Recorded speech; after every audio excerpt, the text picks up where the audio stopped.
So hi everybody and welcome to my channel. If you're returning, that's great. If you're new, then very, very much welcome. Nice to connect.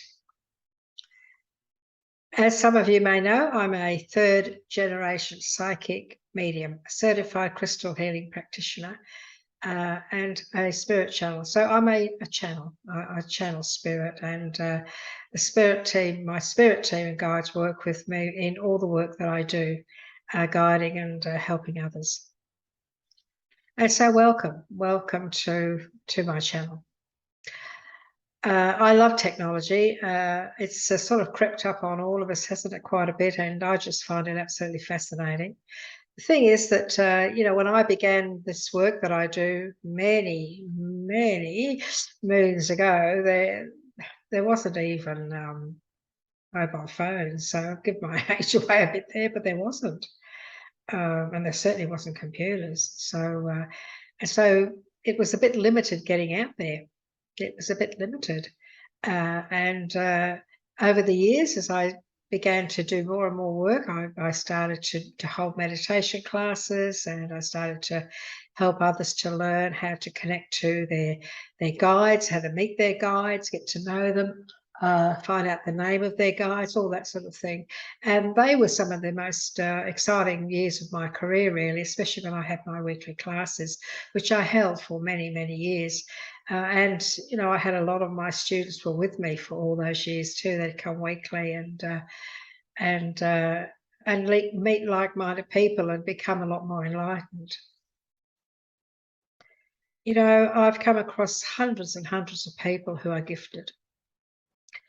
We are all gifted. Let me say this: we are all psychic. We all have the ability, because we are spirit. We are spirit. And our body is our vessel, and we are a spirit. We have the spirit that lives within us is who we really truly are.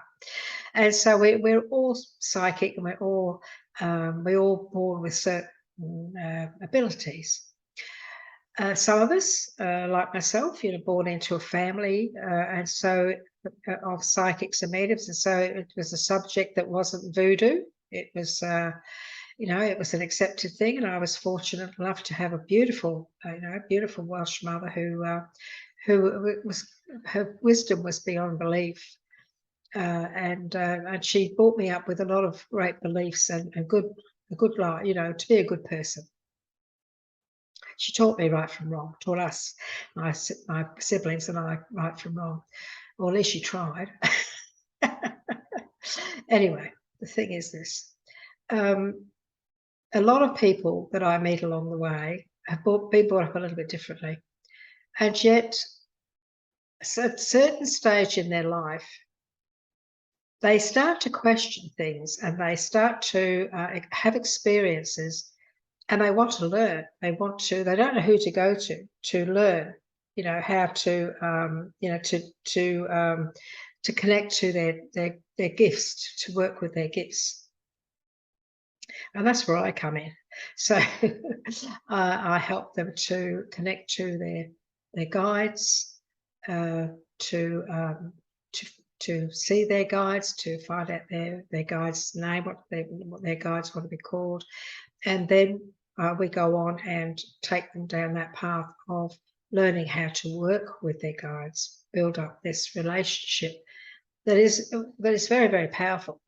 Turns out to be a very, very powerful way to be. And when they start doing that, then all of a sudden other gifts seem to come out of the woodwork, so to speak.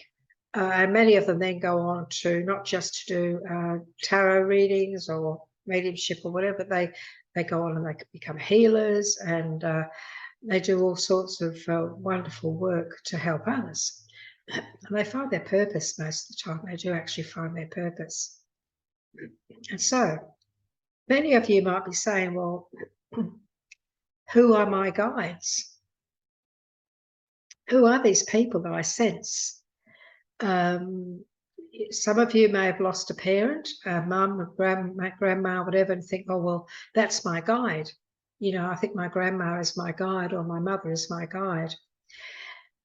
And in some cases, that can be the case if that is your belief, because you create that belief by thinking that. And there's nothing wrong with that. There's absolutely nothing wrong with that at all. If you lose your mum and you spend the rest of your life talking to your mum, every time you feel you internally need to talk to somebody, or in your mind, whatever, that's okay. That's fine. Mum will hear you. She'll be there for you in spirit. What I'm talking about here is I'm talking about those who were assigned to you. So when we came across this time, on this journey, this time around, we came across, and before we even popped out, we'd made agreements with our guides in the spirit realm. And many of those guides had been with us in other lifetimes. Because we've all had other lifetimes. We've all lived in other places out there, not just on Earth, but in other places. We won't go into that today. We'll do that another day, because we want to talk about you guys. But you made arrangements, and you've come back to experience. Not exactly everything that you've experienced before, because what's the point? This is a journey of self-discovery and experiences that you haven't experienced before. In some cases, you may have to go through something again because you need to learn a bit more, or you need to resolve something. However, most of the time, you've come back to experience a new experience, a different lifestyle. And that guide says, yes, okay, well, I'm going to be with you, and looking forward to working with you, and blah, blah, blah.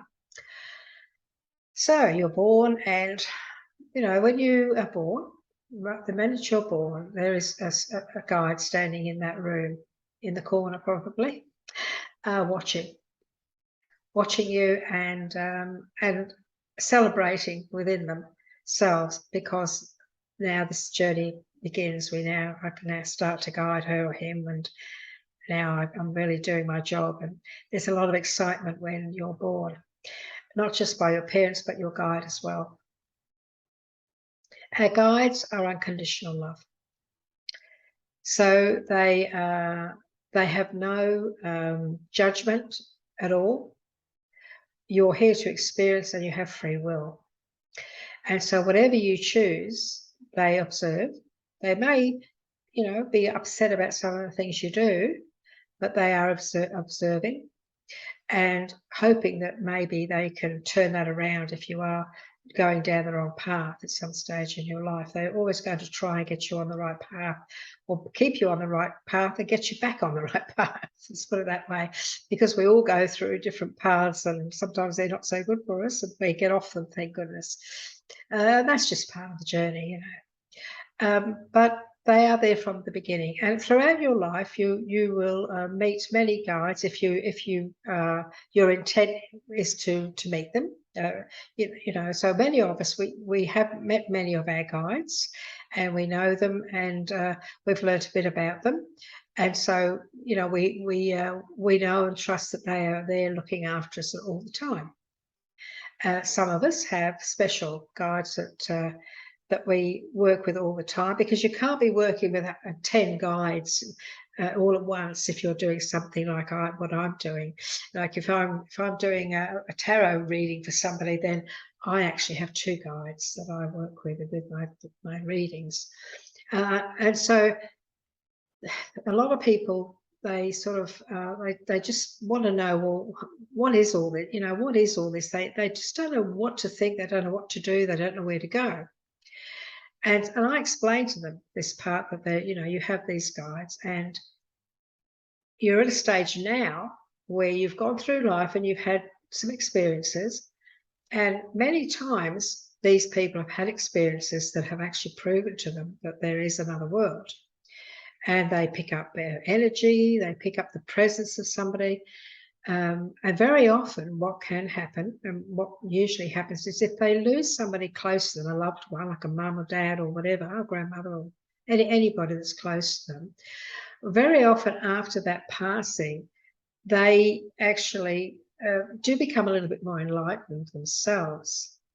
There's a lot of theories on this, why this is, but I've been told that a lot of it is because when somebody passes over and they've gone into spirit realm and they, they've got that energy, they are now spirit, which is very, very powerful. They're very often visiting us frequently in the first few days, months, and so on of their passing. And so their vibration, their energy is boarding in close to us. And of course, it's melding with our vibration as well. And so it can take us up to a bit of the next level. In some cases, it can do that. So a lot of people say to me, well, how can I meet my guides? How do I find out who they are? And can you tell me and all this? And sometimes I do get told. In some cases, if the guide is wanting me to be the voice for them, then I often do get guides who show themselves to me while I'm with a client, and they'll tell me, they'll show me a vision of themselves because I'm a visionary. They'll show me a vision of themselves in my mind, of how they look, whether they're black or whether they're an Indian, or sometimes you might get a warrior. So they'll come through, and very often once they've done that, they'll also be kind enough to tell me what they would like to be called. When you connect to a guide, you don't actually say, what's your name? You don't actually do that. Well, you shouldn't do that either. They would prefer to give you their name. The reason being is that they will give you their name, but sometimes they would just want to give you a short version of their name, or they just want to be able to tell you how they would like to be called. And the thing is not to question that. Just don't question it. Be happy that they've come forth, and it's very rare that you'll get a guide that'll give you a big, long, funny name. It's hard to spell or to pronounce. So they'll very often just give you whatever they wish to be called, whatever they wish to be known to you, and that's okay. That's fine. Whatever they give you, you don't know anyway. There's no difference. It's what their wishes are, and that's the way it should be. Once you meet them, usually in a meditation, once you meet them and they show themselves and they come forth, you can then ask them to allow you to feel their vibration, feel their energy, and we call it melding. So you can ask them to meld with you and to feel their vibration. What I used to do many, many years ago, I used to play little games, and they were quite happy because I wanted proof. I wanted proof. So what I used to do was I used to say, well, can you come in really nice and close? And, if you are doing that, then I'm going to get a little bit of a headache. You see, that's what I used to do. And so I'd get this little headache. Now, I'm somebody who, touch wood, doesn't suffer with headaches. So I'm very, very blessed and very grateful that I don't, because I know some people struggle quite a lot. Anyway, then I'd say, okay, I'm getting this headache, so you can step back now. Can you step back a little, please? And then the headache would go. And I used to do that. And then I also used to play games with candles. So I'd light a candle, and I say, okay, I want you to prove to me that you're here, you see. And so I'd light this candle, and I'd say, make the candle flicker. And candle flicker. And I'd say, stop it, please. Stop the candle now. And all of a sudden, it would just settle down. And they're little things that I used to do. And the spirit was quite happy to go along with it. They were okay. They're probably having a good giggle, saying, "Oh, look at her, isn't she stupid? Asking us to do these things." But that was a long time ago, long time ago. That I did that, and over the years I did study a lot of different modalities. I studied numerology, astrology, Reiki, so many different modalities many years ago, and they've all been of use. They've all been handy to know because they've all been knowledge. But my main purpose was shown to me many years ago, and that was to do the work that I do now, and that is to guide and help those who wish to walk the spiritual path, and help them to learn how to connect to their guides, and then how to work with their guides and build up this relationship, and how to master their mind, become the ruler of their mind, and that your mind is everything. What you believe, what you think, it's everything. It's who you are, it's what you are, it's what you become, it's what you achieve. What you think is everything. And everything you think, absolutely everything that you think, is being shared with those that walk with you in spirit. Absolutely everything that you think is listened to. They hear everything. You see, it's a mind thing. When you're in spirit, you're then all mind. So you don't have to talk with the tongue. You just talk with the mind. You connect on a mind level, mindset level. Mental telepathy, I suppose, is the word for it. And so that is the connection that, spirit has. That's where you came from. You came from a world of where everything was through the mind. I mean, they make movies about it these days, don't they? But in actual fact, it's true. And so, if you're thinking positive thoughts, if you're thinking good stuff, and if you're detaching from the negative stuff in life, if you're not judging people, if you're just, living with that attitude of live and let live, which is a biggie, then you become a lot more enlightened naturally. And you do it naturally because of your mindset, the way you're thinking. My mother used to say, live and let live. And also my grandmother used to say, oh, leave them to it. Leave them to it. Just let it go. And let them sort it out. Again, another way of detaching.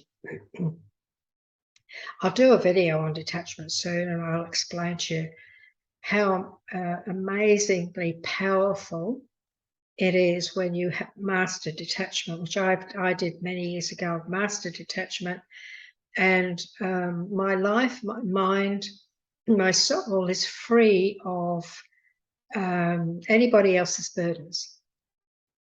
Totally free. So I take absolutely nothing on board, nothing. And yet I'm an empath, and I work and help and guide people in a loving, caring way through the spirit realm, and yet I take nothing on board. And that's not because I don't care, quite the opposite. It's because I care about myself, my soul, and nurture it and protect it. And that way I can do the work. I can do the work because I am detached. I'm neutral. Neutral in everything, and that is a good way to be. It's a wonderful way to live. It really, really is, because even though you care and you see things and you show empathy, and people pick up that you are an empath, people pick up that you do care. In actual fact, all that caring and all that loving of others, that's okay. But the other side of things, the negative stuff, or the stuff that's not good for me to take on board, it doesn't enter. It just doesn't come in.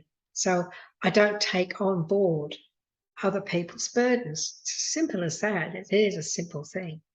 And yet, however, I send out, unconditional love and help through the ethers for those people. So I do that in my distant healing every morning.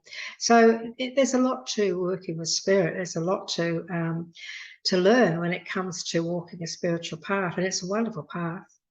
It's a really good way to be in life. When it comes to riches, this is it. This is it. Knowing that you are this person that you are, and you can be that person. You can be that caring person and enlightened being who thinks good stuff and puts out good stuff, especially through distant healing. You can do that. You don't even have to become, do all the work that I do to do that. But when I teach my meditations, and when I connect people to the spirit, their guide, and help them to learn how to work with their guide, most of the time, most people will then say to themselves, well, I'm going to meditate every morning.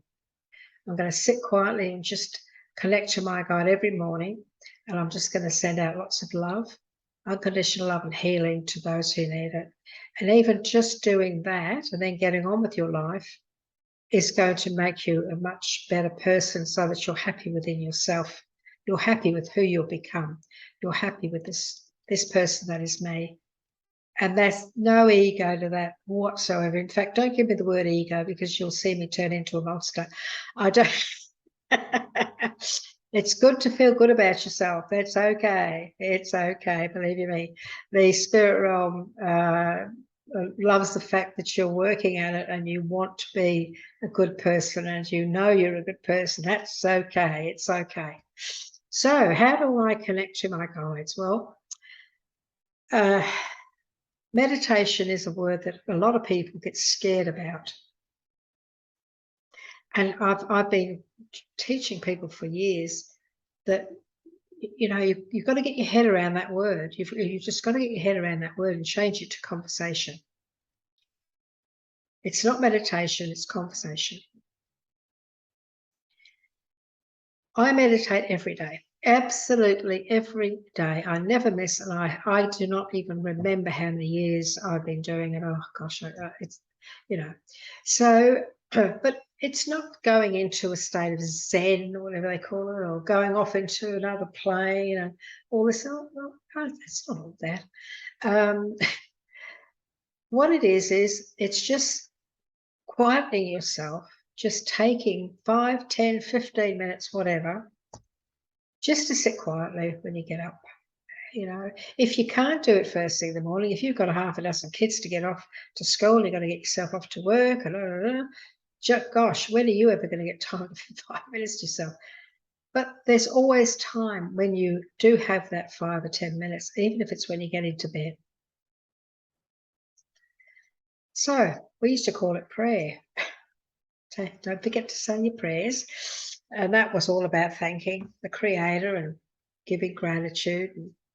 And of course, now we say, don't forget to give gratitude. It's just different words. It's the same meaning. It's just different words that have come out of this new world that we live in, this new age world.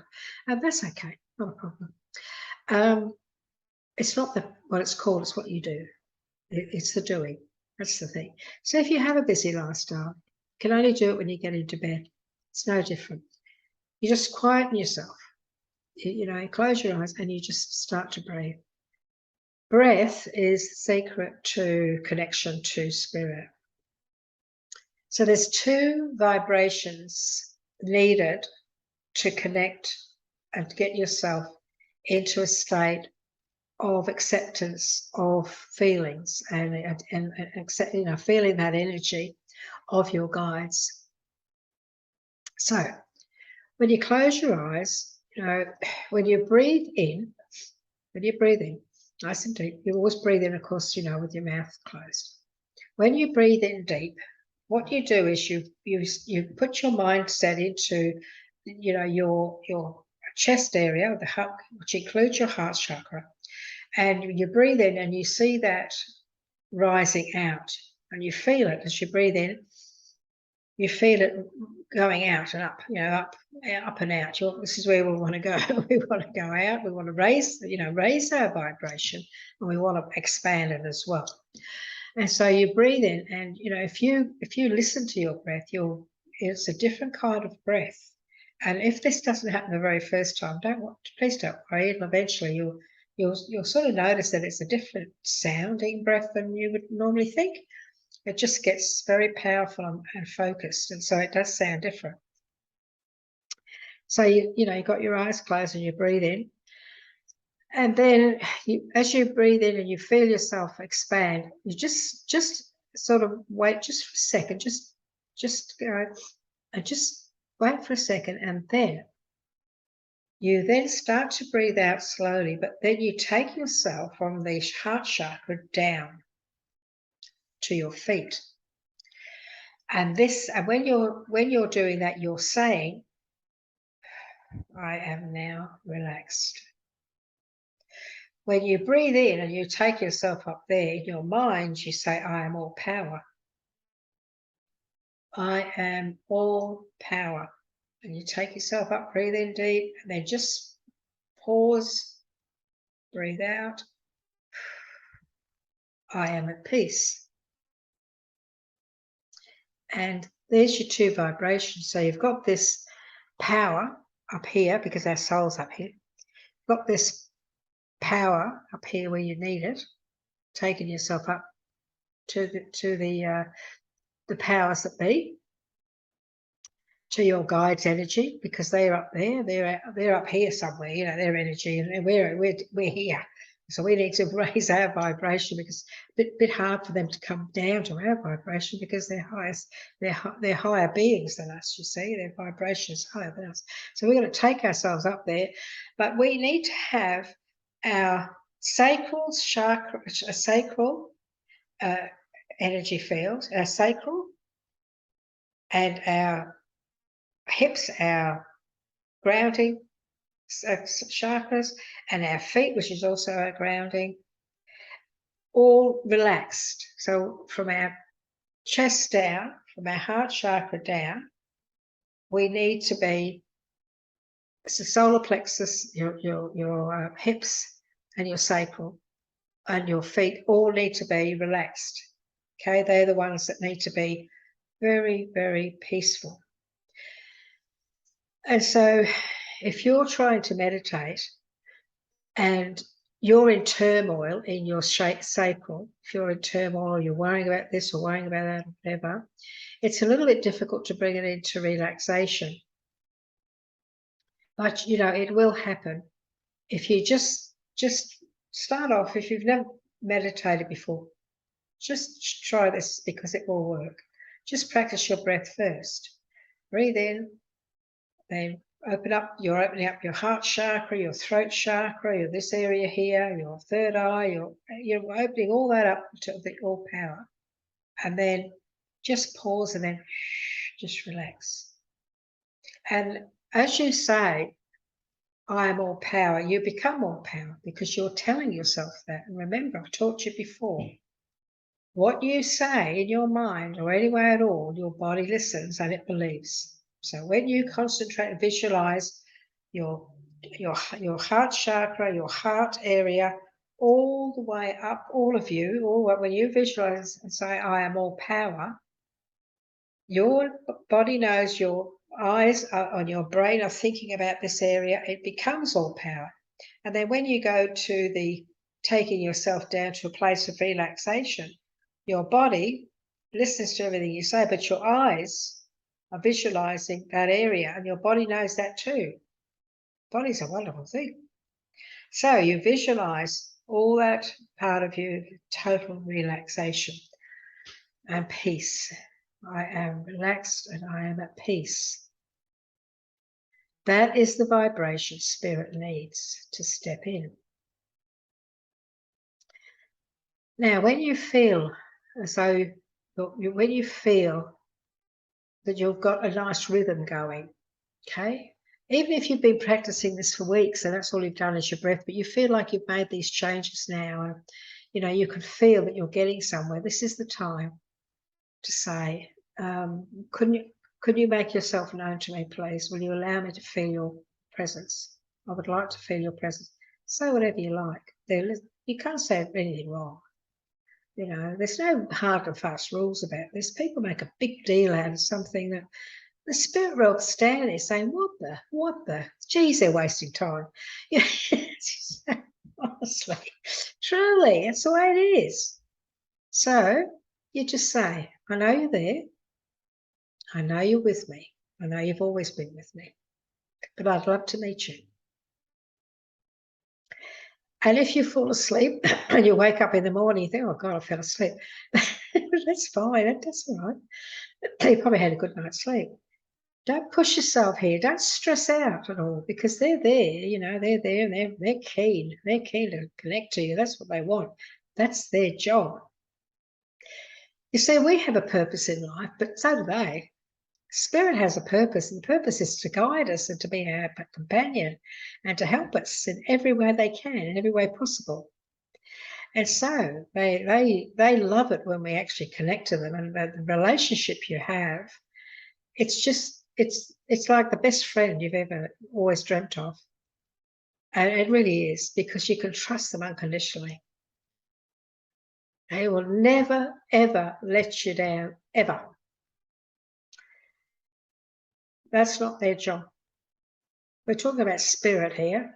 We're talking about people, not beings or energy. We're talking about people who have had lives with us before, in some cases, and who unconditionally love us and want to protect us.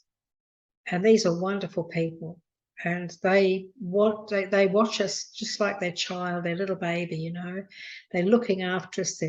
They're wanting to do everything to help us grow, help us to learn. That is their purpose. And our purpose is to live a good, wonderful life and to live it to the full in a good way. And when you connect with them, they help you to do that. They really, really do. And who knows, you know, you may be destined, you may not even know this yet, but you may be destined to do great things with spirit. You may be destined to be a great teacher, or, you know, a medium or a healer. Who knows? They do, they know. And so they want you to find your purpose and live it and live it out. And meditation is a necessity to be able to connect to them. It's something that we need to put the effort in. You know, we can't expect it all to be done for us. We've got to put the effort in, and the effort becomes no effort. It isn't an effort. When I go in my room in the morning, I'll share a couple of things with you, because this is fact. You know, I have a wonderful connection to my guides. We do wonderful work together. We really do. It's very rewarding. And I go in every morning. I go in after having a nice big glass of water, because it's very important to have a nice big glass of water before you do meditate. You may not want to do that before you go to bed, because you may wake up during the night. You don't want to do that. But in the morning, I have a big glass of water. And then I go into my room, and then I sit down, and I have a couple of crystals. I have two of my favorite clear quartz crystals. One of them is they both work with me with my healings. And I take them with me, and I sit down and I say my little affirmation, you know, and also my cleansing prayer. And there's 2 videos already that I've done on those. The 7 magic words of the cleansing prayer, and then the affirmation, the 7 words. And I do that, and then I just sit quietly, and just about straight away when I start breathing, I am aware that my guide's there. I'm aware of their presence. And so I usually say good morning. Simple as that. Good morning. And if there's anything that they want to point out to me, I allow them just to take me wherever they really want to take me. And sometimes that does happen. They might take me on a bit of a journey and have a chat, or some other guides might step forward and give me a little bit of guidance or whatever. These sorts of things will happen as you go along. You know, other guides will step in, and guides of knowledge, and help you to find your path and things like that. And then, you know, when I first started meditating, I used to say my affirmation and my prayer, and then I used to take myself to a bench overlooking the sea. So this was our bench. And we all sat on this bench, and I could hear the waves. And, you know, I closed my eyes and I would listen. And I could actually hear the sea. And sometimes I actually heard a seagull. I actually heard, you know, and I knew I was there. I knew I was there at that bench overlooking that sea. And I just used to sit with them. We never used to talk about anything. We just listen. I just used to listen to the ocean and allowed myself to feel their energy around me. That's what I did when I first began many years ago. That's what I did. And then sometimes, some mornings, for some reason, I'd be told to go down to the beach. I would just know I had to go down to the beach. And I used to meet up with a guide that used to come forward and chat to me. And sometimes I used to see my ancestors who'd passed over. And so, you know, certain things sometimes took place, conversations and so on. But I started off with this bench. I just took myself to the same place every morning.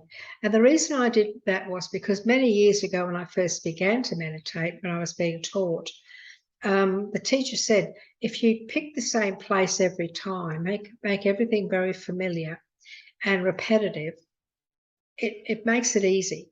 It makes it easy for everybody because Spirit knows what to expect. And they know how you want to do things, and they always abide by whatever's the easiest for both of you.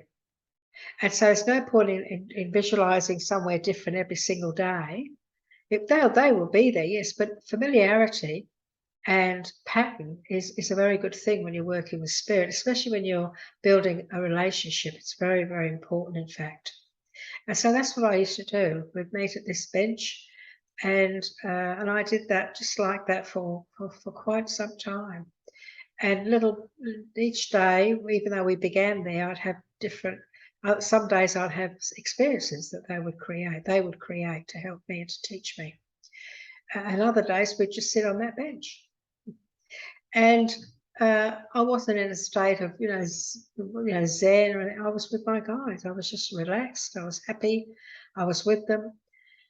I was in a state of I would not hear anything, or if I did hear something, it didn't seem to bother me. It didn't seem to make a difference. It didn't knock me out of it. I was still in that state of that consciousness. I was still there because I'd been doing it for such a long time, and I was patient and trusting and not pressuring myself. And so whenever, if a car went roaring past or anything like that, or a plane went over, anything, just an example, I might have heard them somewhere there, but they weren't really in here. They weren't bothering me, and it didn't make any difference to my meditation. And so I always say to people, be patient with yourself and know that your guide will work with you and help you every step of the way. But they need you to help them. They need you to help them because they're restricted in many ways when it comes to your energy field is very important. If you're really angry or really peeved off about something and you go to sit down and you've got all this stuff going on in your head, if you've had a row with somebody or an argument or something and you're still thinking about it, you might as well forget about meditation that morning, because there's no way in the world that they can connect with you when you're like that properly. If you've been working with them for a while, they might step in and let you know they're there and tell you to calm down when they start talking to you. They might do that, and that'll probably happen. But I'm talking about you now that you're trying to learn, you're starting off as learning. And so that's just do that. Just do that. Start. And then some of you, not all of you, but some of you will get a response the first time. And that's a great thing. But if you don't, please don't beat yourself up. Don't do that, because you have no idea what plans there are in place for you. So you be patient, just trust. You just trust.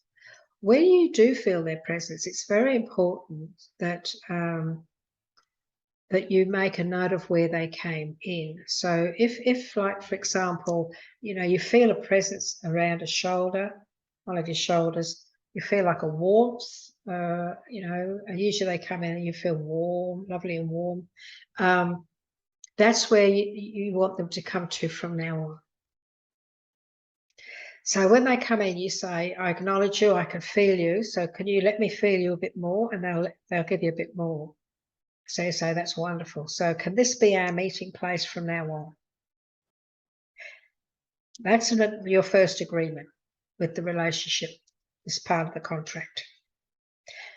From now on, please come to me here and no other place. This is where you show yourself to me, please. I always remember to say please to them, show them respect. So can you please come here from now on and always be the guide that comes here? I'll know it's you. That is crucial. Because this is your first guide coming through, the one that has decided to step through today. And there are others who are still there, but they've allowed this guide to come forward because it's time for this guide to work with you at this initial stage of your growth. And so you must trust that this is, this is the guide that you want to be working with today. Don't assume anything. You can't do that. Even if you've been told by somebody, oh, you've got a guide and his name's Raja, all this sort of stuff. There are people that do that. If you've had all that and you've been told I'm not saying it isn't true. What I'm saying to you is this: that it doesn't necessarily mean that guy's the one that's going to step forward. Because there may be, it's possible there's another, as I just said, another guide who today that you're doing this is the time for that guide to come forward at this initial stage in your growth, because he has gifts for you. He has work and he has knowledge and experience to teach you. And that's why he's come forward. I'm saying a he, but it could be a she. That's why they've come forward. So just trust. And then now that you can feel them, now it's really getting really fantastic. So then you say, I feel you and I thank you for coming forth. And from today, please come here. And may I please ask, what shall I call you? You don't say, what is your name? You say, please, may I ask, what shall I call you? And remember this, spirit communicates fast, because they don't have to think and then go out from here. It all comes from here, which is instant. It's just instant. So it's going to come to you instantly, right? There's no pausing. It's just boom. And so when you say, what shall I call you? He already knows, or she already knows that you're asking that anyway, because they're a few seconds ahead of us all the time in our thoughts. So and just see what you get. Just see what you get. And if you're in a lovely, calm, peaceful state and you're really there with them, you will pick that up. You'll pick it up when they give it to you. Sometimes you only get half the name. I've experienced that actually years ago. Sometimes you might only get part of the name. You didn't quite grasp it all, especially if it's an unusual name. And so whatever you get, don't worry. Don't worry about it, okay? You just use what you get. And then what you can do the following day if you want to, you can confirm that name. They come forward, you say, oh, thank you for joining me. I just want to confirm, please, the name you gave me to call you, was it blah, blah, blah? And you'll get a quick yes, or you might even get the name a bit clearer. It's very possible. But just use the name that you got. They don't, Spirit doesn't dwell on things like that. They're incidental little things. But some guys like to be called by their name. Others, it depends on them. I'd like to share something with you that I found too. This happened to me around about 40 odd years ago. I went to a spiritualist church, and look, I'd only been in the door for a minute, and this lady came over to me, and she was obviously a very gifted medium who could see spirit. And she said, oh, darling, I've got to tell you, you've got the most gorgeous little Chinese guide with you. Now, I hadn't met any of my guides as such, actually met them at that stage. And so I sort of looked at her and I said, oh, really? She said, yeah, I think his name's Chang. You see? I said, okay. Now, at that stage in my life, and quite some years before, and a few years to follow, I was fascinated with everything Asian. Everything, feng shui, Chinese this and Chinese that. I used to wear blouses with Chinese collars. And there was this beautiful shop. This is down on the Gold Coast where I lived at the time. There was this beautiful shop down there that had these beautiful silk tops, and most of them were Chinese collars. And I used to buy one every couple of weeks, actually. And so you'd always see Linda in a Chinese collared blouse with a little sleeve in it and a pair of pants. That was really the way I dressed. And anyway, it sort of made sense to me. After many years later, I realised that our guides influence us, and their personality and their way of life is melding with our energy, you know, and so a lot of their beliefs or a lot of their presence and what they were in another life, it actually becomes a part of our thinking pattern. And so no wonder I was fascinated with everything Asian, and you know, I've always found the Chinese people, very pleasant. I don't have any. Luckily for me, I don't have any problems with any. I have no racism in me or judgment about other people at all, and I think that comes from my upbringing, where my mother taught us not to do that. But so that was rather interesting, you see. So anyway, I'll get to the point. So about the name. So okay, I went through. You know, I went and saw my auntie, who was a spiritual minister. She was an ordained spiritual minister. She had her own church, and I said, "Oh, honey, guys, this lady told me I had a Chinese guide, and his name was Chung." She said, "Oh, I think it's Chang, actually." I said, "Oh, okay." So that caused me a little bit of confusion. I thought, "Oh God, okay. So is it Chang or Chung? I wonder." So anyway, 20, 30 years went by, you see, and lots of other guides came in, and I met this one, and I met that one, and anyway, I was I had at that time, the time that I actually found his name, what his name was, I used to have weekly classes.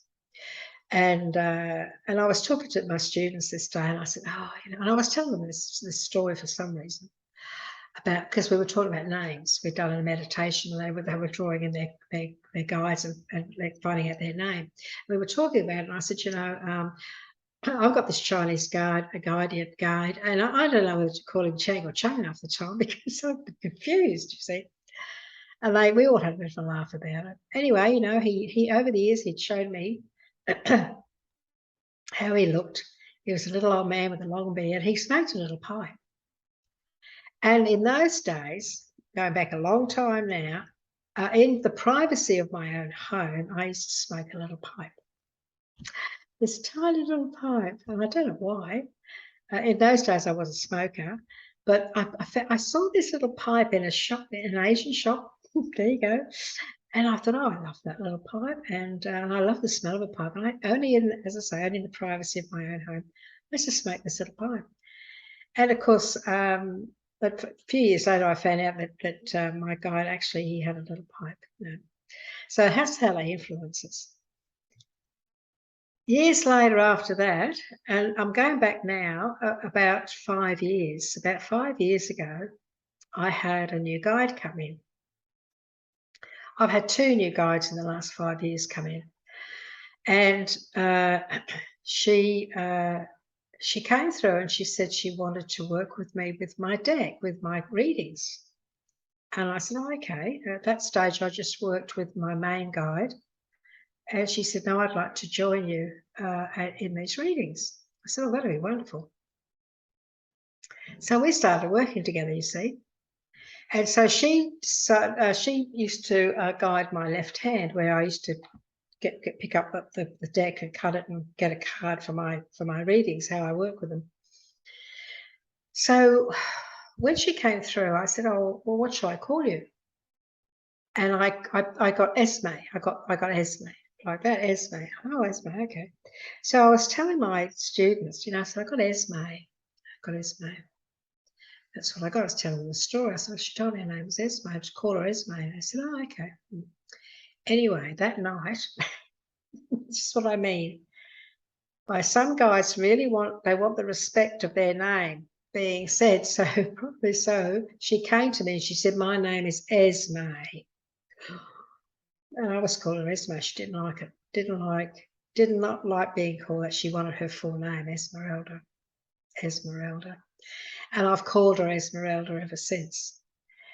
And about 6 months after that, this beautiful little Chinese guide of mine that had been with me for all those years, probably laughing at, at the fact that I didn't know whether to call him Chung or Ching or whatever, he came to me, and most of these happen in the night when I'm asleep, or I wake up and they're there and they're talking to me. He said, "Oh, I'm Chung Lee, by the way." And he leaned in and he said, "By the way, my name's Chung Lee." And he said it just like that. And I thought, "Oh, God, you're joking." So his name is Chung Lee. And I never felt comfortable saying Chang. I never felt comfortable saying Chang, Chung, Chang, whatever it was. The minute he gave me his name, Chung Lee, I knew it was right. I knew straight away it was right. And that was really what his name was. And so you see, when you're meditating, you're asking, what shall I call you? You may get just a part of that name. And if they're okay with that, then that's fine. Just use that. If they don't like it, they'll come and tell you. They'll come and tell you what their full name is. So don't worry. Allow Spirit to be the leader in this relationship. Allow them to do what they know is the best for you. And when you do go to, if you decide that you're going to meditate at night, just know that Spirit usually, the veil between the two worlds is the thinnest between two, I think it's about between 2 and 3:30, something like that. So they can come to you then. The veil is much thinner then, and they may come to you around about that time. And it's very possible that they may decide too, that now that they're working with you, they may decide that they might start to do little things to give you messages. You might get 222. You wake up out of deep sleep and you see 222 or 333 or 444. Or another night you wake up and you see this number and you think, oh, okay. Then the next night it's the same time you wake up. The next night it's the same time. Look it up.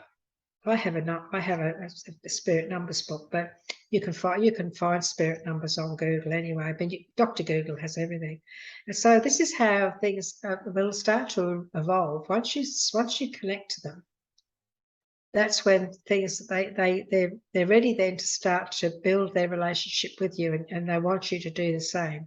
And so it's repetitive. Repetitiveness is very important.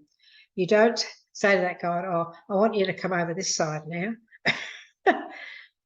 You can't do that because that side's probably reserved for a different guy. My Esmeralda, she comes to my left side. And my main man, who I've worked with for many, many years, has always come to my right side. And I have another guide who came through only a few years ago, and he comes right down, smack bang down the middle if he wants to work with me during my work. And I know he's there because he's got a different energy altogether. And all three of them have a different vibrational energy because they're all three different people. That's the excitement of working with Spirit and getting to know your team and being guided by the Spirit realm, by those who have been assigned to you, your companions, your spiritual companions. It's a wonderful, wonderful thing once it starts to get going and once you start to build that relationship. The thing is to be patient. Not to pressure yourself, because if you start to pressure yourself and you get frustrated because nothing's happening, then you're changing your vibration then to making it difficult for them to connect to you. You need to be in a state of trust. Just trust. Just trust. Don't assume anything. And just know that if you keep that pattern, if you decide to go to a certain place, make it that same place every time. And you breathe until you feel that you've raised your vibration, but you're very, very relaxed within. Eventually something will happen. Eventually something will happen. Just be patient. I never really expected anything when I first began to study and learn. You know, I'd grown up knowing stuff, and I think I discovered that I was different at about the age of 11. Because my mother never mentioned anything about me being gifted or anything like that.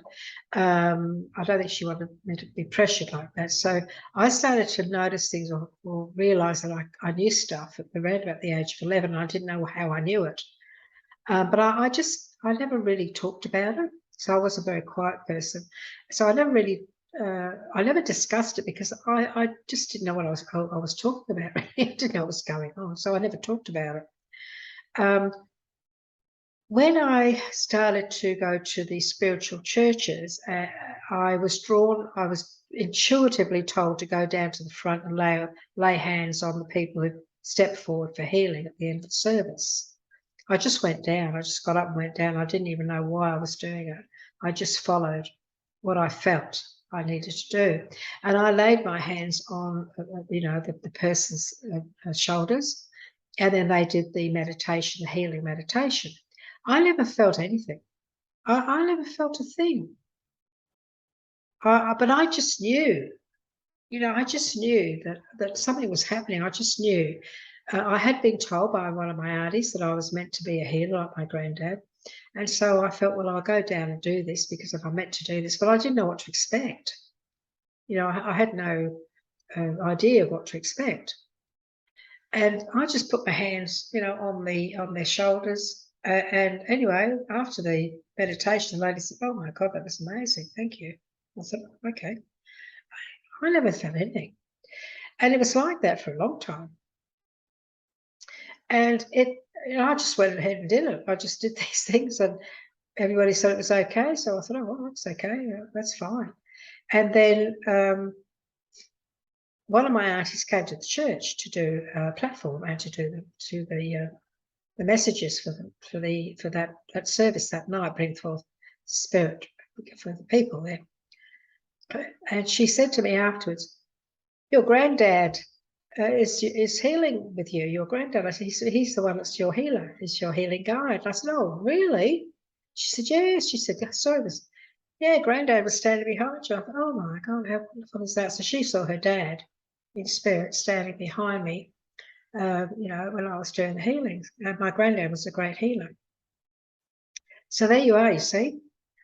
These days I feel my energy. It's a different thing altogether because I've been working with my guides for such a long time. These days I feel the energy coming out of my hands.